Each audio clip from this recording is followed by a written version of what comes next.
we'll get into our demo. We'll do a quick introduction. My name is Brian Porter. I'm the Global Brand Manager. To my left is Jeff Grubb.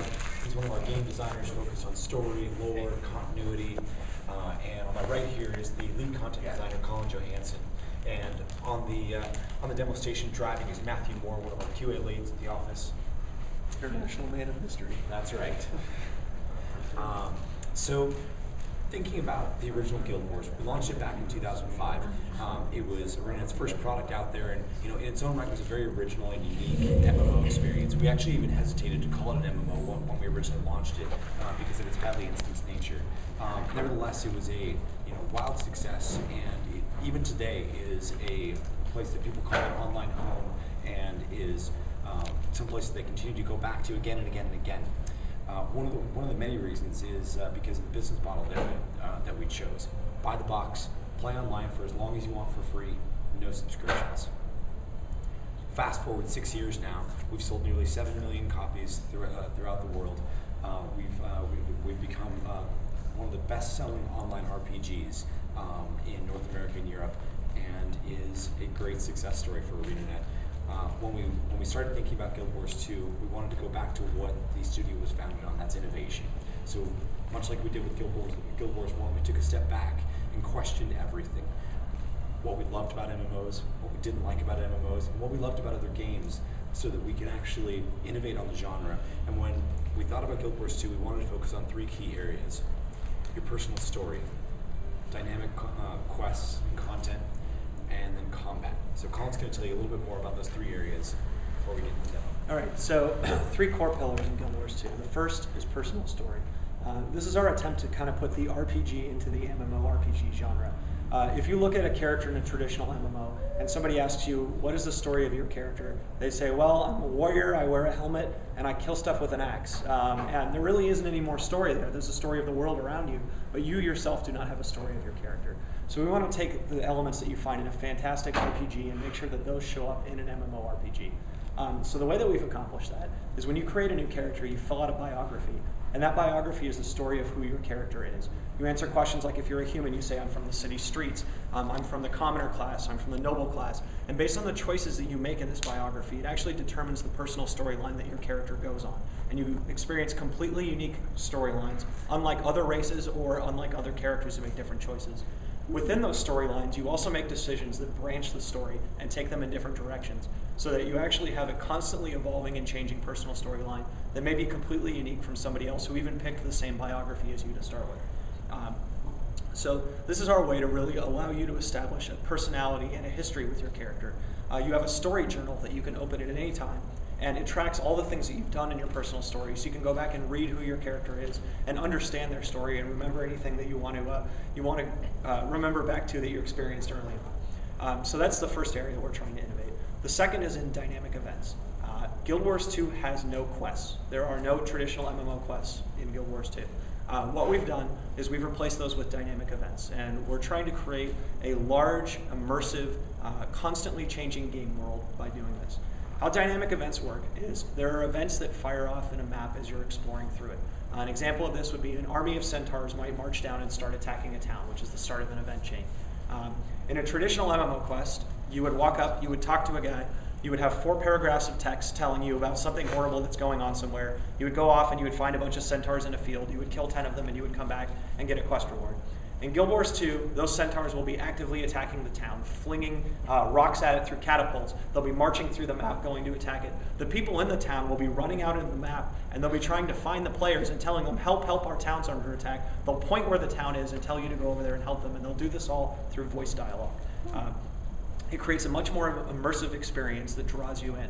So I talked about event chains, and events change the world, and they change the world for everybody. All the players are in these persistent maps together experiencing this.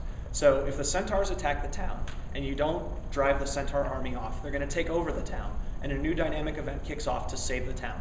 If you don't save the town, they go off and they start chopping down forest in the nearby, chopping down lumber in the nearby trees, and they start bringing it back. And if you fail to stop them from doing that, they build catapults with all the trees that they chop down, and they reinforce the city to make it harder to take. At this point, caravans start coming into the map that you can escort as part of dynamic event chains to bring supplies to try to liberate the city. The centaurs, if not driven out of the city soon enough, will start new events where they move off and start attacking other locations in the map and start spreading their influence. And all of this is going on dynamically the whole time for players to experience. These events dynamically scale, so the more players who show up in the event, the more centaurs that come, and the harder the creatures are, so there's always enough stuff for everybody participating in the event to do. Finally, there's something that we've built into the basic gameplay of Guild Wars 2 that ties into this system that's really important, which is there is no loot stealing and there is no kill marking in Guild Wars 2. If I attack a creature and you attack that creature and together we kill it, we both get loot, we both get experience. The idea behind this is we're trying to build a sense of community. We want people to be excited when they see other players, and we want you to want to be around other players, not have that traditional MMO experience where you see another guy running up, you're like, God, that guy's going to ruin my quest. He's going to steal all the stuff I need to kill. So instead, you're helping other players, and you're excited to see them. Dynamic event scaling is a big part of that, so there's more for everybody to do, and it makes events even more exciting because there's other players around. So that was our second key pillar of innovation. Okay. Yeah? You said that they get same experience, same loot? They get rolls on the loot table, so they can get different loot, but you get experience, yeah. Okay, so what is there any difference than if you just killed it by yourself? I mean, or is it just Nope. the same? Wow. Yeah, it's you working together. Thank you. Yeah. And sorry, I'm losing my voice. Been doing this too long. Our third key pillar of innovation is combat. We feel traditional MMO combat is stale. It's not fun to watch.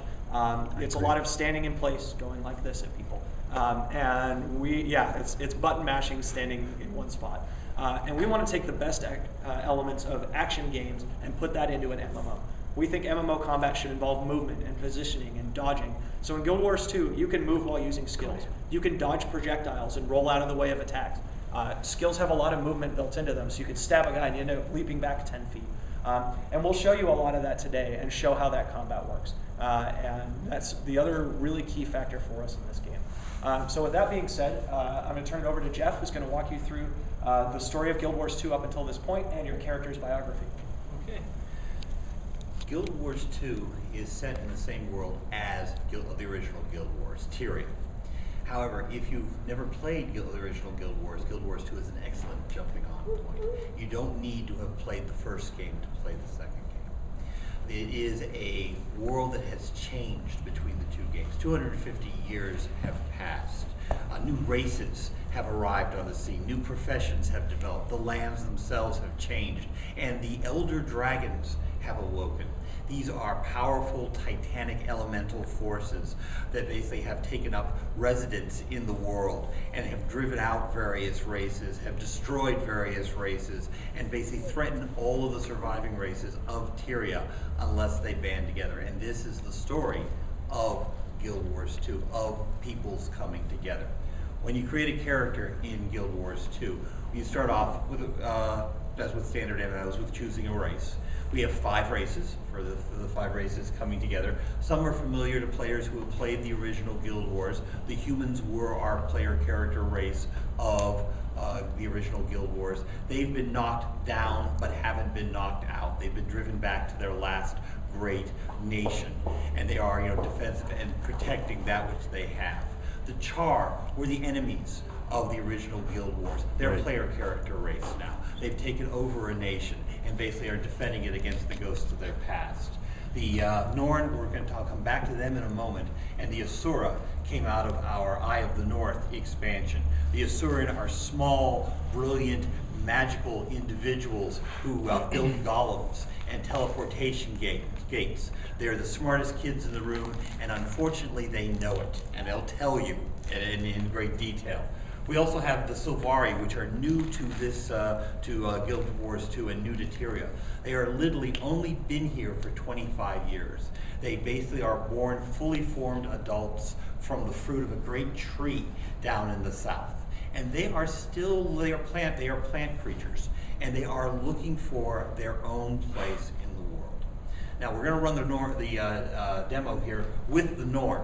And the Norn are these strong, savage, barbarian giants who can change shapes and take on the forms of animals.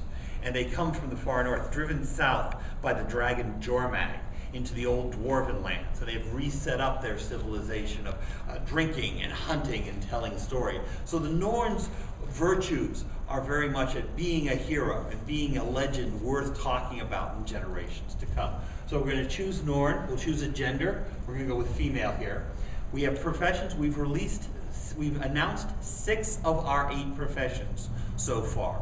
4 of these are very familiar to people who played the original game, though they've evolved and changed for the new system. The Elementalist, the Warrior, the Necromancer, and the Ranger.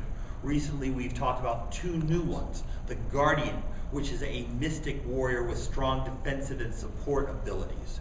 And the Thief, who we announced for this convention, which is a highly agile, dexterous fighter who basically can fight with daggers, pistols, short bows. They've got basically a very mobile form that we'll be visiting with the Thief later in the demo. So we're going to start with the Guardian here. We did deactivate the appearance customization for the demo because otherwise people would have spent the entire 40 minutes getting everything right. But we got a wide variety of looks that we're developing over time. The first question is always attached to your particular profession. In this case, it's a piece of armor that you have, a cloak, a scarf. We have not enabled this piece yet. Trouble may fall me. I use my ferocity. I use my charm. I use my dignity to get out of trouble. This is a role-playing question. And rather than having a good versus evil type of morality where you're scanning, we have this 3-point idea where if you act in a more ferocious fashion, you drift toward that pole. You ask in a more charming fashion in conversations with NPCs, you go in that direction. And going in that direction unlocks options in conversations. So if you're having a typical conversation with a guard and you're very ferocious, you might find yourself having an option where you can use that ferocity to intimidate the guard or to start a fight. Or charming, they may give you information that you don't necessarily have. So this is another way of making your character's experience different from other players. We talked about the humans, for example. Each race has its own set of questions, and these questions set you on your initial story path. For the humans, we talk about how you were born, what level you were born at. Were you a person of the streets? Were you a commoner? Were you a gentry? Norn don't care about that. Norn care about what the virtues are. Are you strong? Do you have good instincts? Are you cunning? And based upon that, this will start your path and your initial story through the game. I choose go with cunning, sure. This is another question that's story-based. At a recent celebratory moot, I got drunk and passed out. I lost a family heirloom. I got involved and I'm seeking revenge against an opponent. Again, these are Norn virtues. And while it sounds like an odd question right at the start, this will affect your story later in the game. And your entire path is not determined here. Basically, this is a starting point. As you go through the game, you'll be given the chance to make further choices, and those choices will refine your own experiences in the game. The Norn do not have gods. The humans have gods. This question for humans asks about the gods. This question for the Norn talks about the spirits of the wild. These are the embodiments of the Norn virtues. Bear, raven, snow leopard, and wolf. And basically, this is which one you have a particular affinity for. So with snow leopard, sure. And there's a summary of everything we've learned so far. Sign in.